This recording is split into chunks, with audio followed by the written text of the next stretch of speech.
Magandang araw mga kabarberos. Naimbitahan tayo ng Binondo Beauty Supply sa kanilang malaking event dito sa Okada, Manila bilang isang hurado. Siyempre kasama ko si Mrs. si Bayaw at si Rona at si Ate Gina.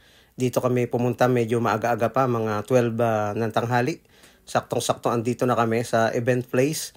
Isa rin sa mga judge ang founder ng Barber Battle League na si Marex Dalapo.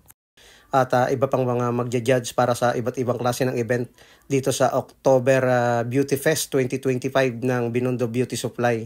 Andito yung mga ibang mga bisita ng event na ito, yung mga magja-judge. Siyempre kumain kami muna dyan at nakita ko rin At siyempre andito rin si Larry Silion, isa sa mga supportive na kaibigan nating barbero. At siyempre nag-start na yung pagpapakilala sa mga magja-judge para sa Barber Hair Design Contest. Isa sa mga kategory dito sa ating pinuntahan. At isa ako sa mga tinawag bilang judge at ipinakilala tayo. Kasama natin si Marex Dalapo at iba pang mga hurado. At ini-award nga sa atin ng Certificate of Appreciation sa gabing ito. Ay syempre na-overwhelm tayo at napakalaking bagay sa atin ng mga ganitong klase ng event. Kasama din natin ang mga iba't ibang barbero na kung saan pa nanggaling ng mga kilalang mga nagbablog. At syempre natutuwa ako dahil na-meet ko sila for the first time. Nag-umpisa na nga na suriin natin at tingnan natin ang mga sumali sa Barber Hair Design Contest.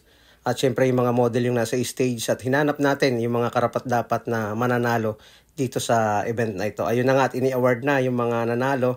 Nakapagpa-picture din tayo sa mga ibang mga sikat na vlogger, sa ibang mga content creator na barbero. Syempre kami din ni Mrs. May mga ilang picture din kami dito at kaming magkakasama.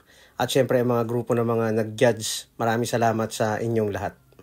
Nice meeting you sa mga content creator, barber vlogger na ating nakasama. Anthony Malana, Jeremy Blends, Justin Sereno, Rose Petal, Marex Dalapo at sa mga iba pang mga hurado.